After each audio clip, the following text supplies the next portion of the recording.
हिमालय का एक पौराणिक पर्वत, जिसकी चोटी एक बहुत बड़ी शिव कथा, महादेव का अद्भुत रूप सहेजकर युगों से खड़ी है।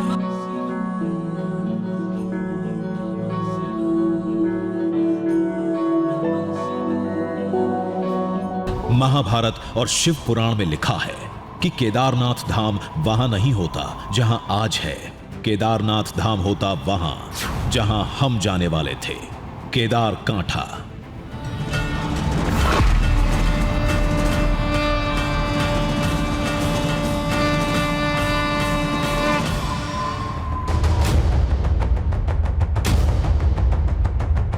संस्कृत में कहें तो केदारकंठ, केदार यानी शिव, कंठ यानी गला, जहां शिव के कंठ तक केदार धाम बन चुका था।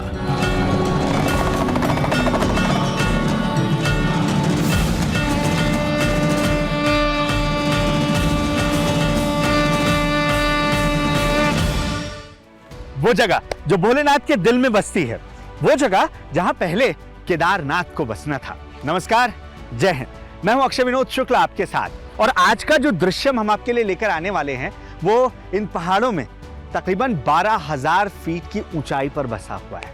जी हाँ, केदारकंठ, जिसे केदार कांठा भी कहते हैं, यानी वो जगह जहां भगवान शंकर ने तप किया। और यकीन मानिए, कहा तो ये भी जाता है कि आज जब आप उस जगह के लिए चढ़ाई की शुरुआत करेंगे तो आपको पग पग पर शंकर के निशान मिलेंगे। उनके तप से जुड़ी तमाम जो चीजें हैं, जो साक्ष्य हैं, वो भी जीवंत मिलेंगे। तो यही वजह है कि आज का ये दृश्यम बेहद खास होने वाला है, क्योंकि हम जिस जगह पर जा रहे हैं वहां कंकड़ कंकड़ पर शंकर का वास है, ये हर कोई मानता है। तो आइए, मुझे अब इंतजार करते नहीं बन रहा है, शुरू करते हैं आज के दृश्यम की तलाश और हमारा ये खास सफर।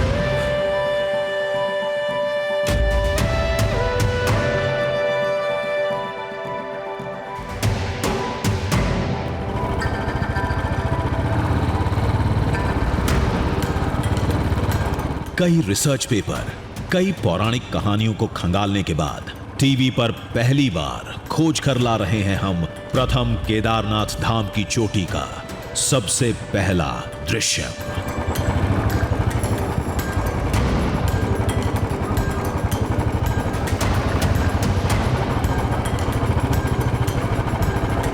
सफर केदारकंठ का, खोज महादेव से जुड़ी, और इसकी शुरुआत उस गांव से होनी थी जिसे आम बोलचाल की भाषा में शिव का गांव कहा जाता है, यानी उत्तर काशी का साकरी।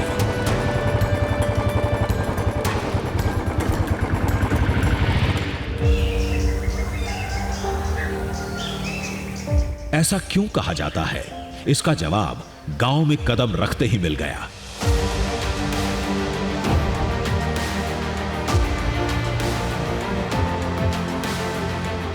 केदारकंठ शिखर यहां से 14 किलोमीटर दूर है। चोटी से बहता पानी गांव की जीवन धारा है।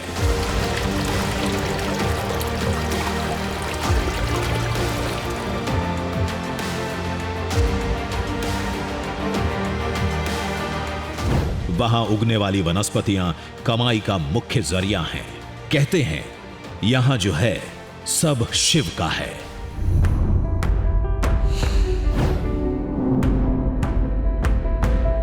यहाँ जो जितने भी 22 गांव है ना, उसमें जो है शिव की पूरी कहानी है। ये शिव का ही गांव है। 22 गांव जो है शिव के जो मंदिर, जो देवता का वो है, डोली भी घूमती है 22 गांव में, और उसी की वो पूजा स्थापना की जाती है। इसी को मनाया जाता है, मानते हैं सब लोग।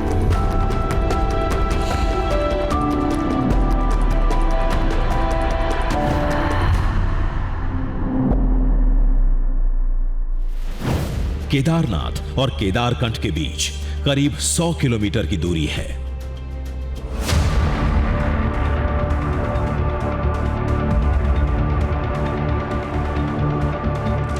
शिव कथाएं कहती हैं कि केदारनाथ जाने से पहले महादेव केदारकंठ आए थे, वहीं तपस्या की थी, लेकिन तपस्या भंग हुई और महादेव केदारनाथ धाम की तरफ चले गए।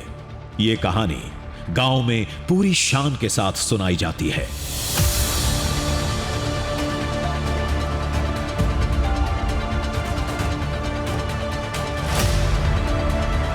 जो केदार कांठा है उसकी मान्यता ये है कि शिव शंकर भोलेनाथ जो है केदारनाथ जाने से पहले केदार कांठा में उन्होंने मेडिटेशन शुरू किया था। जब वो मेडिटेट कर रहे थे वहाँ पे तो सामने गांव पड़ता है, श्रृंग ऋषि का गांव कहते हैं उसको, जिसका नाम है श्रृंगा। तो श्रृंगा से गाय के रंभाने की आवाज़ आया।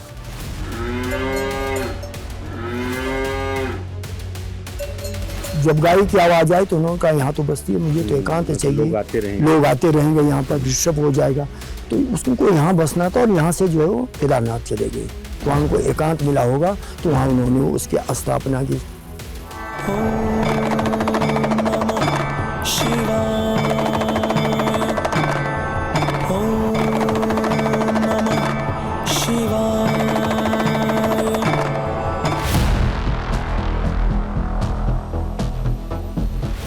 गांव के लोगों ने बताया कि जिस वक्त महादेव की तपस्या भंग हुई उस वक्त तक शिव के कंठ तक मंदिर बन चुका था, जिसके अंश आज भी पर्वत पर मिलते हैं। धाम कहीं भी हो, माना जाता है कि शिव आज भी केदारकंठ में बसते हैं और हर सुबह मणि रूप में शिव उदय भी होता है।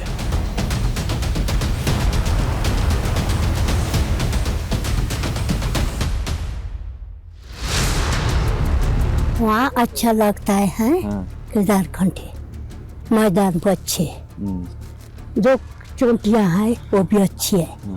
शंकर का जिस देवता का वो वास है केदारनाथ के, सब अच्छे हैं। उनकी जो सूर्य भगवान की दृष्टि है सुबह से, वो सबसे अच्छी है। सबसे हाँ, वो शंकर जी के मणि जैसे लगती है। हाँ, सब लगती है वैसे।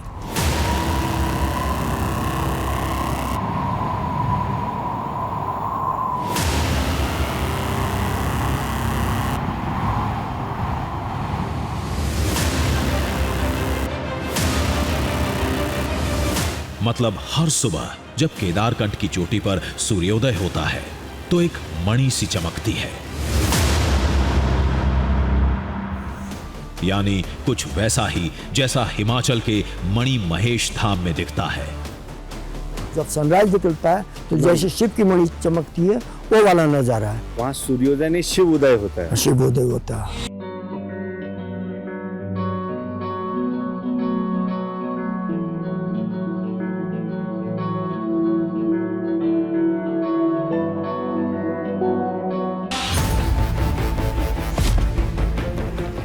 बारी थी सफर शुरू करने की। केदारकंठ की चोटी तक पहुंचने में हमें 2 दिन का वक्त लगेगा।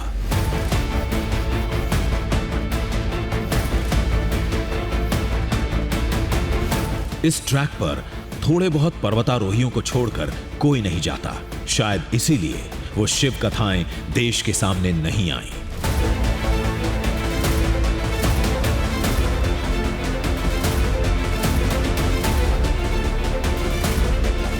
हमें बताया गया कि उन रास्तों पर हमें महादेव के तमाम रूप दिखेंगे।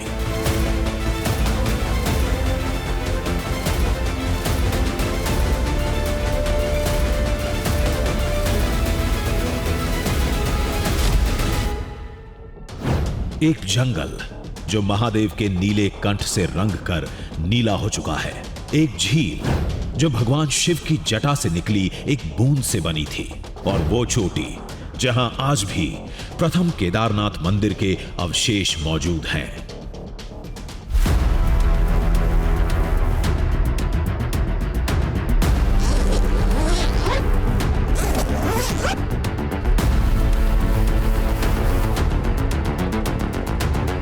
पूरी तैयारी के साथ हम साकरी से केदारकंठ के लिए रवाना हो गए, उस दृश्यम की खोज में जहां केदारनाथ से पहले केदारनाथ धाम बनने वाला था।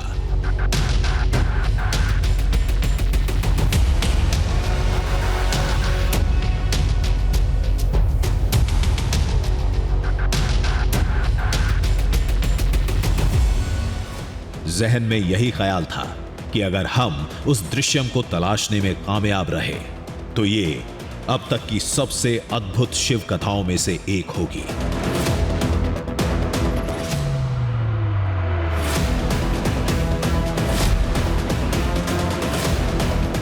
दो दिन का रास्ता कच्चा रास्ता था और हमारे इरादे चट्टान से मजबूत हो चुके थे।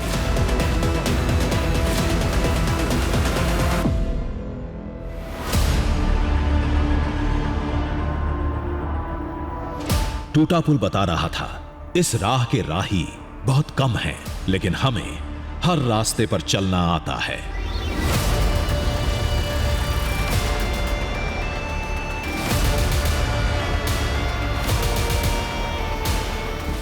केदारकंठ की चोटी पर मिलेगा क्या? कोई मंदिर होगा, मंदिर के अवशेष होंगे, कोई निशानियां होंगी। तमाम ख्यालों में डूबे हम बढ़ते जा रहे थे।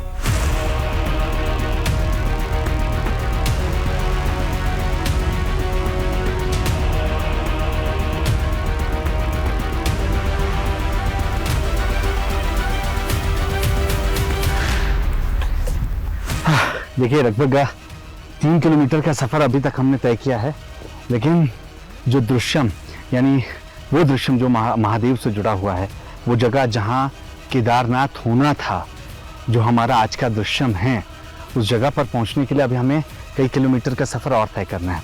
दरअसल ये जो पहाड़ है ये पूरे ए शेप में बना हुआ है, यानी आपको कहीं पर भी ऐसा नहीं है कि आपको पहले चढ़ना है फिर थोड़ी दूर पर उतरना पड़ेगा, जैसा अमूमन बाकी ट्रैक्स में देखने को मिलता है।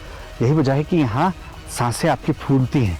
आपको यकीन नहीं होगा कि अभी जो तापमान है वो शून्य के इर्द गिर्द बना हुआ है, लेकिन मुझे ये जैकेट इसलिए खोलनी पड़ी है क्योंकि जब आप लगातार एलिवेशन की ओर जा रहे हैं, यानी ऊपर की ओर जा रहे हैं, तो गर्मी आपको महसूस होती है। और ऊपर जहाँ महादेव तप कर रहे थे, माना जाता है जहाँ केदारनाथ होना था, वहाँ तापमान इससे भी कम है।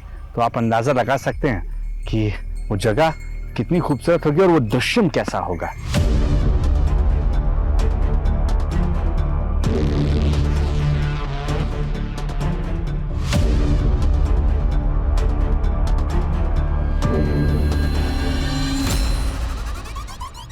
मौजूदा केदारनाथ मंदिर केदारकंठ से करीब 100 किलोमीटर दूर है, लेकिन दोनों जगहों की कहानी बताती है कि इनका आपस में जरूर कोई नाता है।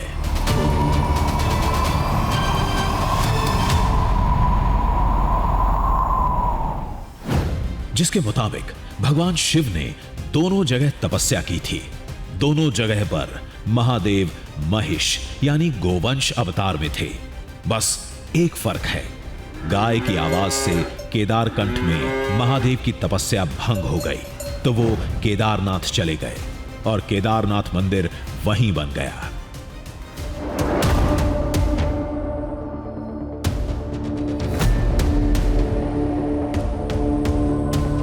जिनकी केदारकंठ में आस्था है वो इस कहानी पर भरोसा करते हैं, लेकिन जो तर्कों को मानते हैं वो साक्ष्य मांगते हैं।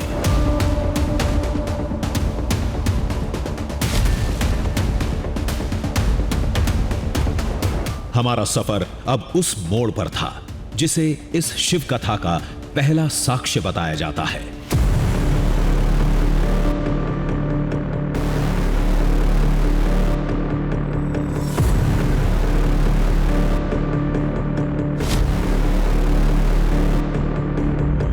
वो हरा जंगल जो दूर से महादेव की कंठ की तरह नीला दिखता है।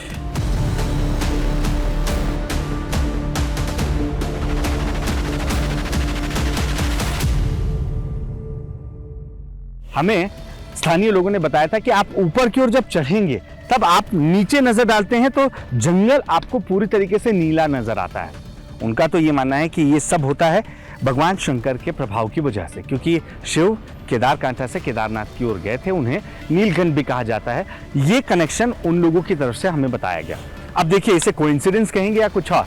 मैं जहाँ खड़ा हूँ यहाँ पूरी जो घाटी, आप इसे हरकी-दून की घाटी कह सकते हैं, ये घाटी ब्लू पाइन से पटी पड़ी है। आप इसे ब्लू पाइन की घाटी भी कह सकते हैं। और यहाँ आसमान ऊपर पूरी तरीके से नीला, ब्लू पाइन की घाटी नीचे आपको नजर आ रही है।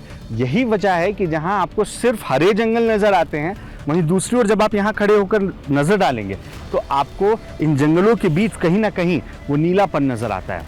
शायद यही वजह है कि इसे लोग नीलकंठ से भी जोड़ते हैं। और ये दृश्यम देखने के बाद आप भी पूरी तरीके से इसे नकार नहीं पाएंगे।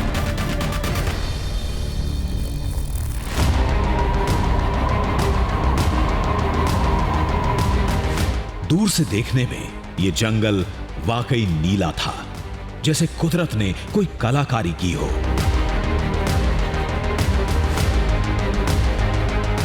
वनस्पति विज्ञान में इसकी कोई और परिभाषा हो सकती है, लेकिन केदारकंठ की शिव कथा कहती है कि ये नीलकंठ महादेव की माया है।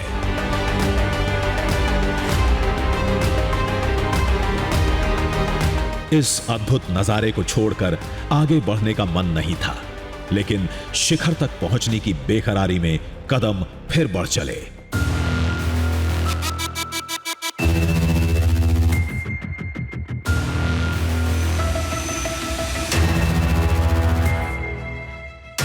इन सुनसान रास्तों को देखकर ख्याल आ रहा था कि अगर केदार धाम यहां होता तो आज की तस्वीर कुछ और होती।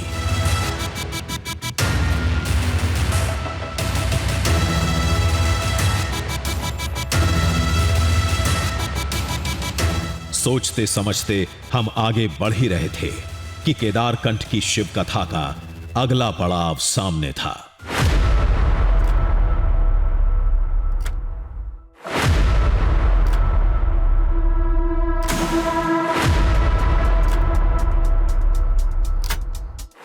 ये वही तालाब था जिसके बारे में पुराणों में लिखा गया है।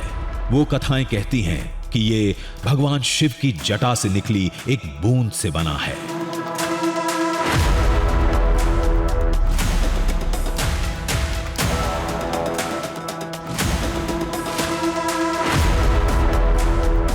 पहले इसे जटा का तालाब बोलते थे, वक्त के साथ नाम बदलता गया।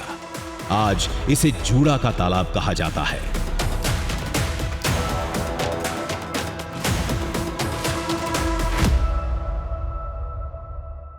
हम जहां जा रहे हैं वहां केदारनाथ होना था, ये लोगों की मान्यता है, और वो यहां से तकरीबन 2000 फीट की ऊंचाई पर है। मतलब मैं जहां खड़ा हूं इससे भी ऊपर हमें जाना है। लेकिन जब माना गया कि शिव निकलकर केदारकंठा से निकलकर केदारनाथ की ओर जा रहे थे, तो उनके जूड़े से एक पवित्र जल की बूंद यहां पर गिरी थी, और यही वजह है कि ये जो तालाब यहां पर बना, इसका नाम जूड़ा तालाब पड़ गया, यानी जूड़े का तालाब बढ़ गया है।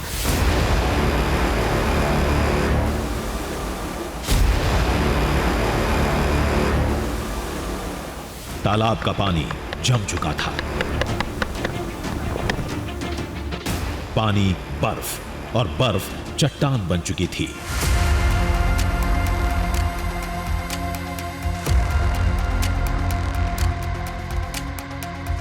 पानी का रंग देखकर ताज्जुब भी हुआ। पूछा तो पता चला कि ग्लेशियर का साफ पानी यहां आते ही जटाओं का काला रंग ले लेता है।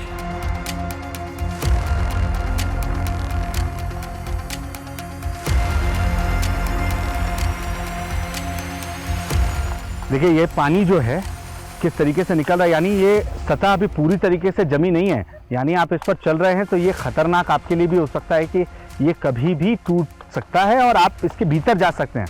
आप अंदाज़ा लगा सकते हैं जिस जगह पर बर्फ़ जमी हो वहाँ पर पानी कितना ठंडा होगा। ये देख रहे हैं आप, वाकई इसे देखकर ही आपको सिहरन शरीर में पैदा हो जाएगी।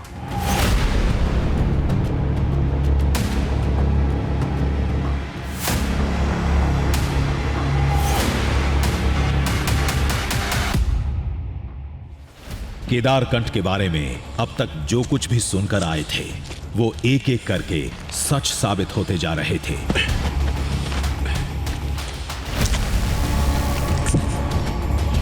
आगे का सफर बस इसी इंतजार में कट रहा था कि केदारकंठ का केदार धाम कैसा होगा। वहां होने वाले सूर्योदय की रोशनी क्या वाकई मणि जैसी चमकेगी। लेकिन उस सूर्योदय से पहले आज का सूर्यास्त होना था।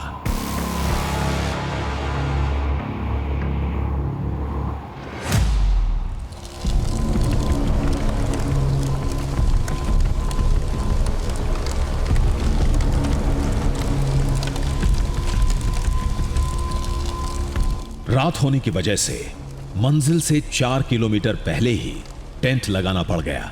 ठहराव से शरीर को थोड़ा आराम मिला, लेकिन मन सवालों में उलझा था।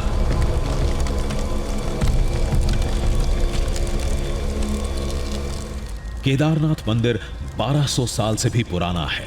केदारकंठ की कहानी तो उससे भी पुरानी है। क्या वाकई यहां केदारनाथ के मूल मंदिर के अवशेष मिलते हैं? लेकिन उससे पहले केदारकंठ में सूर्योदय देखने की बेकरारी थी, जिसे लोग शिव उदय कहते हैं। तो अब वो जगह हमारे बेहद करीब है जहाँ भगवान शंकर ध्यान लगाए बैठे थे, जहाँ पर उनका मंदिर बनना था, जो केदारनाथ होता अगर वो मंदिर बन जाता, यानी पहला केदार आप यहाँ पर देखते, वो भी हमारे बेहद करीब है। लेकिन एक कहानी है, वो सूर्योदय से जुड़ी हुई है। माना यह जाता है कि इस पहाड़ पर एक ऐसी जगह है जहाँ सूर्योदय नहीं होता है, वहाँ शिव उदय होता है। ऐसा क्यों कहा जाता है ये आपको सुबह ही बताएंगे। फिलहाल कुछ देर खुद को गर्म रखने की कोशिश के साथ हम टेंट में जाकर आज रात यहीं सोएंगे और इंतज़ार करेंगे अर्ली मॉर्निंग का, जब हम तकरीबन 3:30 बजे अपने अगले पड़ाव की ओर निकल पड़ेंगे।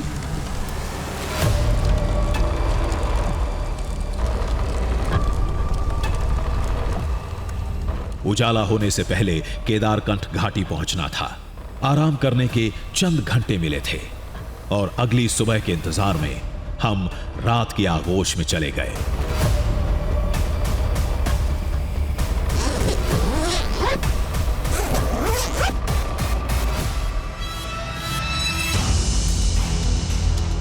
रात के ठीक 2:30 बजे अलार्म के साथ हमारे टेंट में हलचल शुरू हो गई।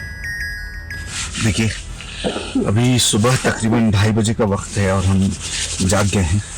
जागे इसलिए हैं क्योंकि जो सनराइज है उसके लिए हमें तकरीबन 4 किलोमीटर का सफ़र अभी तय करना होगा। अभी पारा बाहर 0 से बहुत नीचे है, तकरीबन -5 डिग्री सेल्सियस का है। इस वजह से ज़रूरी है कि आप खुद को पैक करके निकले।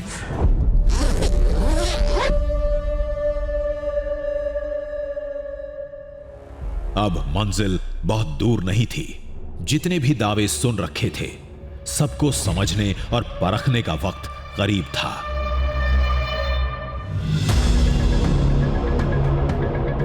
केदारकंठ अब कुछ पलों की दूरी पर था। कुछ देर बाद हम उस चोटी पर होंगे जहां पहले केदारनाथ मंदिर के अवशेष मिलते हैं। इस ट्रैक में बर्फ के जरिए हमको जाना पड़ रहा है। चारों तरफ बर्फ है। रात को आप जब ट्रैक कर रहे हो बर्फ पर, तो परेशानी वाकई कई गुना बढ़ जाती है। फिसलने का डर, साथ ही रास्ता भटकने का डर।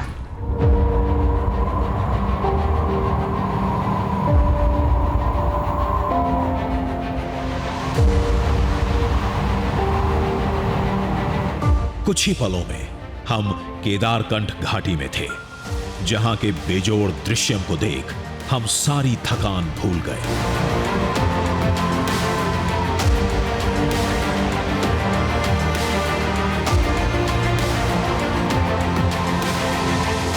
इसी घाटी में सैकड़ों चोटियां हैं। इन्हीं में एक वो शिखर भी है जिसकी तलाश हमें 12,000 फीट की ऊंचाई तक खींच लाई थी। लेकिन घाटी में सूर्योदय का दृश्य देखे बगैर हम आगे कैसे बढ़ते? तो देखिए, 3 बजे हमने ये सफर शुरू किया था। अब हम केदारकांठा में सबसे ऊंची चोटी पर पहुंच चुके हैं, जहां से सूर्योदय या यूं कह लीजिए शिव उदय होता है। क्योंकि जो सूर्योदय होता है वैसा लगता है कि शिव के ऊपर जो मणि चमकती है वही यहाँ इन घाटियों को चीरते हुए नजर आती है।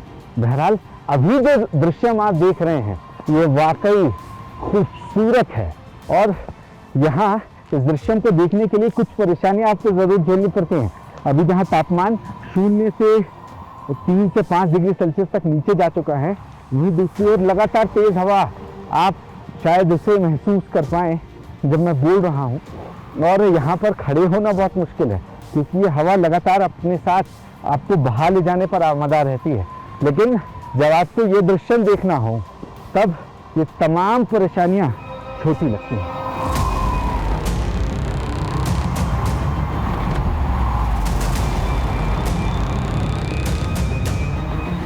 बर्फीली हवाओं के बीच टिके रहना आसान नहीं था, लेकिन वो सूर्योदय जिसे लोग यहां शिव उदय कहते हैं, उस दृश्यम को पहली बार कैमरे में कैद करने के लिए हम डटे रहे।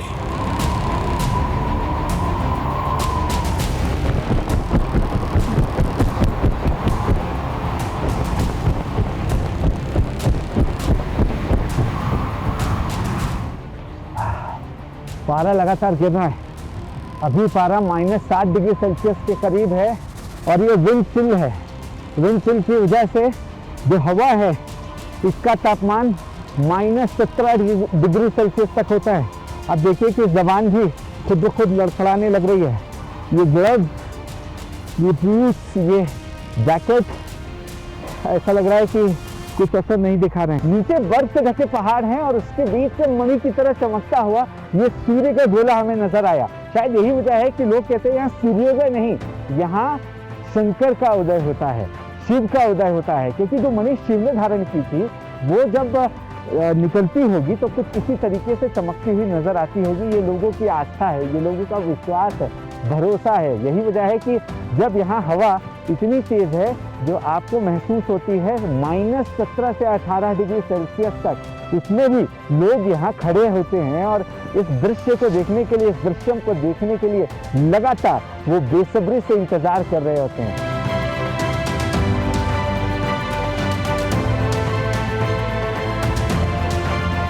सूरज की रोशनी से केदारकंठ घाटी वाकई हीरे की तरह चमक उठी। इसी रोशनी को पुराणों में माना जाता है कि सूर्य की पहली रोशनी के साथ युगों से महादेव केदारकंठ की चोटी पर वास करते हैं। इसी सूर्योदय को निहारने बहुत से पर्वतारोही भी केदारकंठ तक खींचे चले आते हैं। लेकिन ये शिव कथा आज भी भारतवर्ष के करोड़ों शिव भक्तों तक नहीं पहुंच पाई है।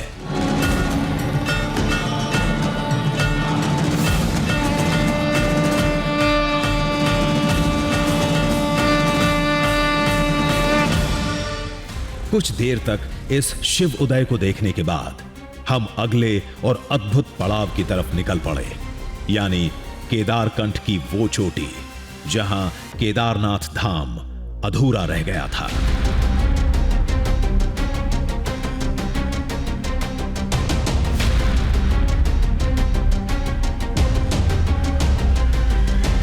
केदार यानी शिव जी यहाँ तपस्या कर रहे थे और वो जगह यहीं कहीं पर भी हो सकती है, किसी भी चोटी पर हो सकती है, जिसे बताया जा रहा है कि वहाँ पर केदारनाथ का मंदिर बनना था। लेकिन जो शिव की तपस्या है वो भंग होने की वजह से वो केदारनाथ की ओर चले गए। हवा देखिए आप, हवा लगातार और तेज होती जा रही है। अगर आप मफलर भी पहनकर आए तो ये मफलर टिक नहीं रहा है, ये उड़ जा रहा है।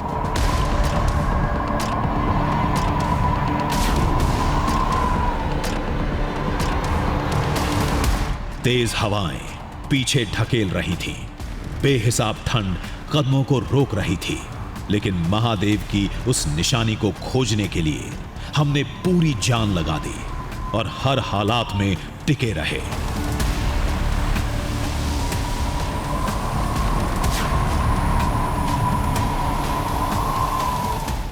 बहुत तेज हवा है और जब इतनी तेज हवा है आप आगे नहीं बढ़ सकते हैं, क्योंकि ये आपको अपनी ओर खींचती है या धकेलती है इस खाई की ओर।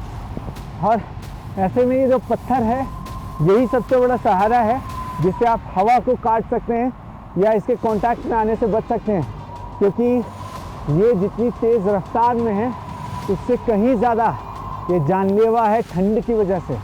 ये बेहद ठंडी है। ये देखिए, ऐसा लग रहा है कि कोई बर्फीला तूफान है। ये पूरे शरीर में एक चुभन पैदा कर रही है।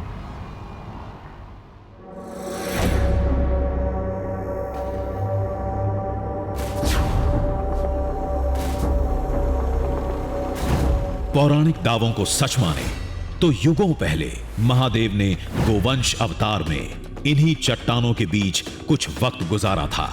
शिव कथाएं कहती हैं कि तब के लिए महादेव की पहली पसंद यही चोटियां थीं।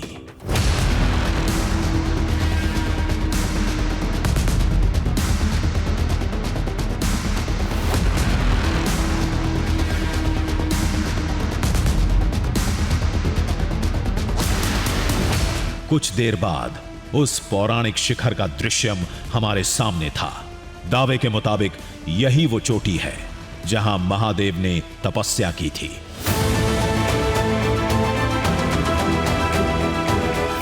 यही वो जगह है जहां केदारनाथ मंदिर बनते बनते रह गया था।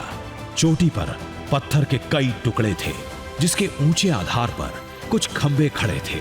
शायद इन्हीं शिलाओं को प्रथम केदारनाथ मंदिर का अवशेष बताया जाता है।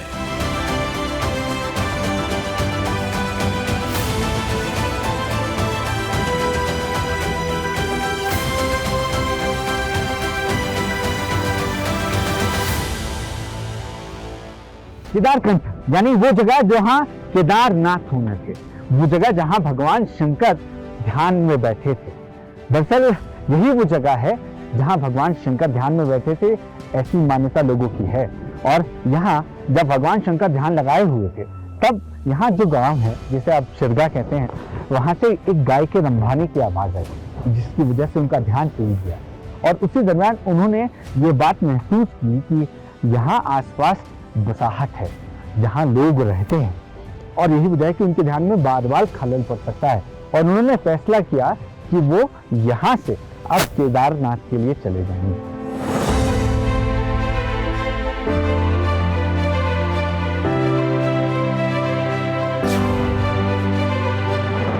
गांव वाले और देश प्रदेश के कुछ चुनिंदा ट्रेकर्स यहां आते रहते हैं।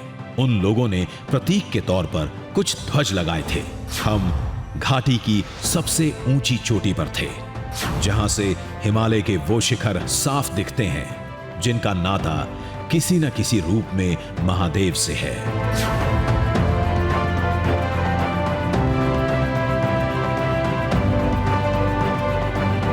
ये किस ऊंचाई पर है इसे आप ऐसे समझ सकते हैं कि मैं जहां खड़ा हूं मेरे पीछे किन्नौर कैलाश रेंज है, और साथ ही साथ आप इस पर जब नजर डालते हैं तो स्वर्गा रोहिणी जो इस रीजन की सबसे ऊंची पीक बताई जाती है वो यहाँ पर नजर आती है। यानी कुल मिलाकर यहाँ से आपको सारी रेंजेस आसानी से आसपास की नजर आती हैं।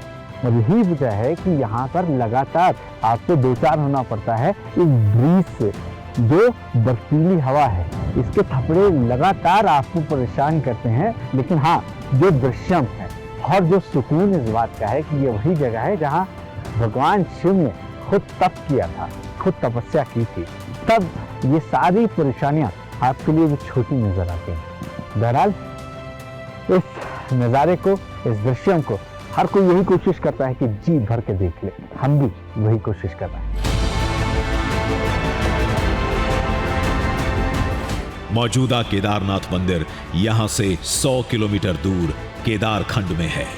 यहां आने के बाद एक सवाल मन में आना वाजिब है, इस चोटी पर मंदिर बनाने वाले कौन लोग थे?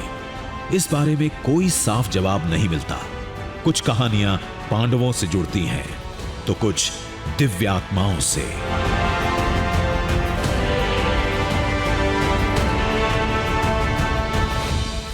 केदारकंठ की कहानी भले ही युगों पुरानी है, लेकिन यहां से भारतवर्ष का नजारा, यहां का दृश्यम कुछ पलों के लिए आपको एक पौराणिक दुनिया में ले जाता है। देखिए, वो घाटी जहाँ शिव ने तपस्या की थी, वो घाटी जहाँ केदारनाथ होना था, वहाँ कंकर कंकर शंकर की गाथा सुनाता नजर आता है। और यही वजह है कि यहाँ पर हर एक चीज आपको शिव से जुड़ी महसूस होती है।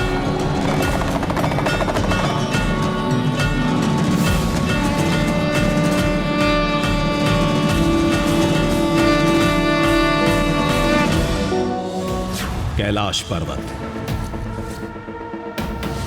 मणिमहेश, अमरनाथ गुफा, भगवान शिव से जुड़े हर स्थान, हर कहानी को लोग जानते हैं। लेकिन जिस जगह पर महादेव ने तप किया था, जहां केदारनाथ से भी पहले केदारनाथ धाम बनने वाला था, उसकी कहानी, वहां की तस्वीरों से आज भी भारतवर्ष की एक बड़ी आबादी अनजान थी।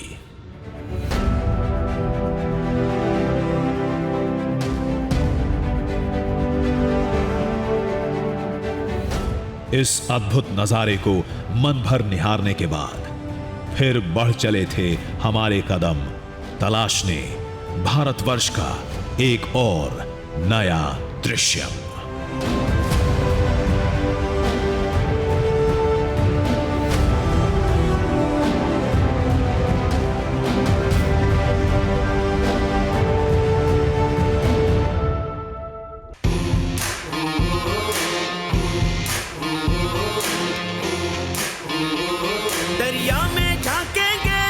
पर्वत को नापेंगे, बांधेंगे धरती को अंबर की डोरों से, सूरज के चेहरे से पर्दा हटाना है, तूफान आंधी को भी अब चीर के जाना है, कुदरत की मुट्ठी से अब छीन लाएंगे हम, कुदरत की मुट्ठी से अब छीन लाएंगे हम।